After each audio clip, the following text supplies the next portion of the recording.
Salut tout le monde, j'espère que vous allez bien. Pour ma part, ça va nickel. Donc dans cette vidéo, je vais pouvoir répondre à vos questions que j'ai pu recevoir sur Instagram et sur TikTok. Donc on va voir ça dans cette vidéo. Donc c'est parti, on va commencer déjà à faire donc la première question. Ah oui, vous avez vu ça là derrière là? Ah je sais, c'est un beau fauteuil hein. C'est juste temporaire, hein. Après on reviendra juste à la bonne vieille chaise en bois là, de la préhistoire. Nickel. Demain je réfléchis. Oh, ça fait du bien d'avoir un dossier. Oh, j'ai pété le dossier. Oh putain. Ah putain. Qui veut un dossier? Le mec, il a pété le dossier de la chaise.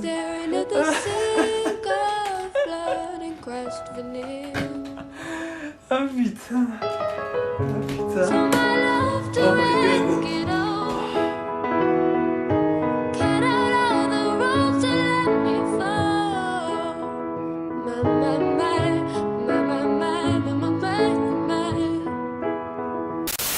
Donc c'est parti pour la première question. Frites ou potatoes? Alors bon moi normalement voilà, si je dis frites ou potatoes, les choix ils vont se brusquer dans vos têtes. Je peux pas répondre à cette question, sinon il aura trop de polémique. Voilà, je préférerais pas répondre. Potatoes. As-tu prévu de développer ton serveur Discord pour ta commu et jouer à des jeux et autres? Oui. Je profite de cette vidéo pour nous parler de mon serveur Discord. Si vous voulez le rejoindre, je mettrai un lien directement juste en dessous de la vidéo. Voilà, c'est gratuit, on joue ensemble sur Sea of Thieves et d'autres jeux. Et en même temps, on peut partager notre passion qui est la création. Voilà, si vous voulez venir, le lien est dans la description. Si tu pouvais retravailler une partie du Plague Pearl, ça serait laquelle? Moi je pense que ce serait les voiles parce que j'ai vraiment pas eu beaucoup de temps pour travailler les voiles. Parce que j'étais obligé d'enchaîner très vite au niveau du cordage.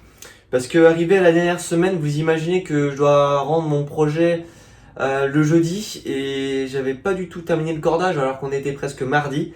Donc je pense que ouais, j'ai vraiment pas eu le temps de travailler sur les voiles. Parce que j'étais obligé de faire speeder sur le cordage. Donc je pense que ce serait les voiles. Mais de toute façon... dans un an, je récupère mon bateau, donc dans un an, on va pouvoir le modifier en vidéo. Et comme ça, on aura une petite vidéo supplémentaire, on pourra faire des ajustements pour avoir un projet beaucoup plus parfait. Salut Valentin, moi je suis curieux de tes projets à venir et ton avenir professionnel. Dans les projets à venir, je pourrais pas vous dire quelles sont les vidéos qui vont sortir. Parce que même moi je le sais même pas. Je fais vraiment au feeling, ça dépend vraiment le temps que j'ai pour faire chaque création. Ça dépend après ce qu'il faut comme matériel. Mais le plus souvent j'essaye de faire un projet qui dure vraiment pas plus qu'une semaine. Parce que sinon c'est un projet trop dur. Et après c'est trop long. Et mon avenir professionnel, je voudrais bien me professionnaliser vraiment dans le domaine de la vidéo et de la création. Donc sur YouTube et sur TikTok, mais à côté quand même travailler c'est quand même bien, mais je veux quand même me professionnaliser quand même dans ce domaine-là parce que je voudrais bien en faire mon métier. Quel est ton prochain gros projet? Alors, je pense que je vais essayer de faire tous les ans un gros projet. Donc cette année c'était donc le Plague Pearl, l'année dernière c'était le Nimbus 2000. Et là j'ai envie de vous régaler en faisant un bâtiment, pas n'importe quel bâtiment. Mais je voudrais bien faire le bâtiment de Sex Education. Voilà. C'est une série que j'adore énormément sur Netflix et j'ai tellement adoré cette série que quand j'ai vu le bâtiment, je me suis dit putain, mais en fin de compte, ce bâtiment il est trop stylé et ça peut être vraiment super sympa de le faire.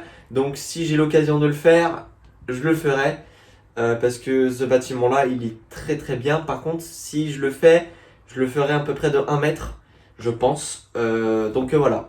Comment as-tu envie de construire le Plague Pearl? C'est une super belle question parce que j'ai eu envie de le construire pour plusieurs raisons. Tout d'abord pour le défi, de faire une maquette de cette envergure, c'est un défi pour moi parce que j'avais une date qui était fixe et il fallait le rendre fini. Heureusement que je l'ai fini, mais vraiment fini même pas à ça de le terminer. Après, j'adore les Pirates des Caraïbes, j'adore Jack, j'adore les bateaux. J'adore l'univers des pirates, donc je me suis dit pourquoi pas vraiment faire ce bateau-là. Et surtout que en fait, dans mon école où j'étais, en mention complémentaire, en année supérieure.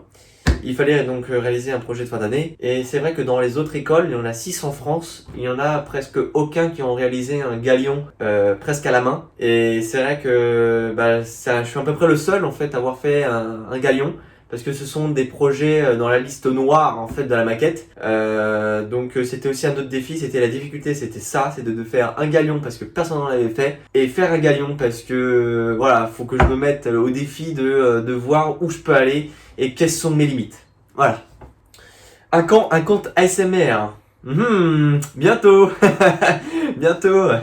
Plus sérieusement, tu utilises quoi comme peinture? Ça dépend si tu parles de la peinture que j'utilisais pour le bateau ou pour les créations que je fais ici. Ici, j'utilise de l'acrylique qui est le Franc-Bourgeois. C'est une acrylique à 3 étoiles. Donc, comme on peut le voir juste ici, voilà. Et moi, j'achète toujours les couleurs primaires et après, je fais mes mélanges. Ça coûte 20 €. Donc c'est une très belle qualité. À l'école, j'utilise de la peinture pour cabine. Donc c'est de la véritable peinture avec que tu dilues. Donc là c'est un autre niveau qui est plus cher. Je reçois beaucoup cette question sur TikTok. Là on m'a vraiment, je sais même pas les mots. On m'a demandé tellement de bateaux à faire.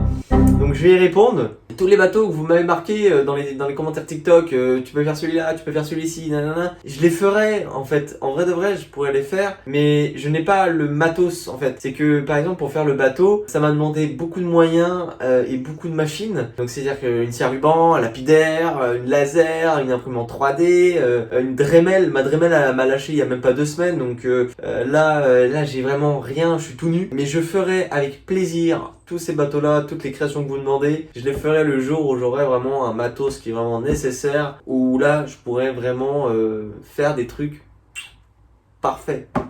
Y a-t-il un projet plus impressionnant que le Plague Pearl que tu rêves de faire? En vrai, après avoir fait le Plague Pearl, j'ai eu un vide total de création. J'ai eu, alors là, j'avais plus d'inspi. Mais pour répondre à ta question, moi je pense que pour ma part, ça restera vraiment le projet le plus gros que j'ai pu faire actuellement. Mais plus tard, si j'en referai un autre, on verra.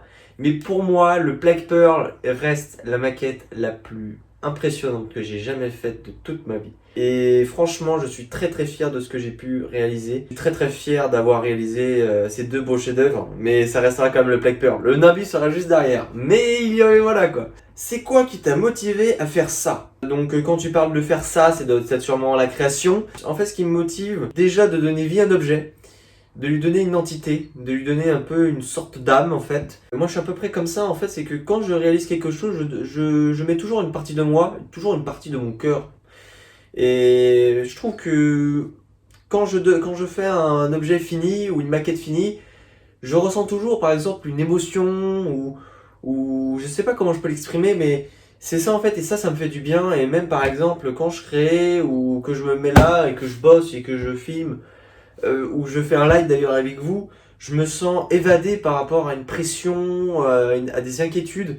Je trouve que vraiment ça me fait du bien par rapport à ça. Il y en a, certains c'est le sport, il y en a d'autres c'est voilà, la peinture ou les jeux vidéo. Bah moi c'est la création, ça me décompresse.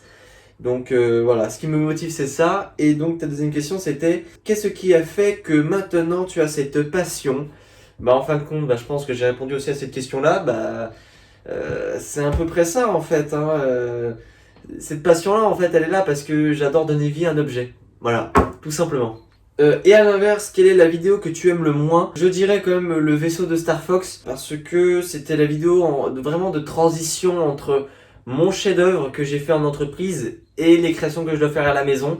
Donc c'est vrai que quand on voit vraiment le milieu et on voit que vous imaginez que c'était ma première vidéo et que je me filmais avec juste un petit téléphone, là on voit vraiment que j'étais vraiment au tout début. Donc je pense que ce serait vraiment le vaisseau de Star Fox, mais pour moi ça resterait quand même une vidéo qui montre en fait l'évolution, voilà, de la création chez moi.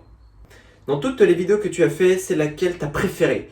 Je dirais la vidéo sur le diorama de Tanjiro. J'ai trouvé vraiment le son, les scènes bien synchro, tout était clean, c'était rapide. Voilà, pour moi c'était vraiment la vidéo la plus clean. Après, je mettrai aussi le Plague Pearl, mais la vidéo de 37 minutes est un peu longue. Je me posais énormément sur TikTok, c'était est-ce que tu vends ton bateau? Non, je ne vends pas mon bateau parce que c'est une valeur trop sentimentale pour moi. De faire un projet pendant 5 mois et demi, ça m'a permis vraiment de découvrir en fait c'était quoi mes véritables compétences. Et ce bateau m'a beaucoup appris, donc je pourrais jamais le vendre parce que il fait partie de moi. Donc voilà. Donc je vous remercie d'être resté jusqu'à la fin de la vidéo. Je vous remercie d'ailleurs pour les petites questions que vous avez pu me poser, elles étaient très intéressantes. Et on se retrouve dans une prochaine vidéo.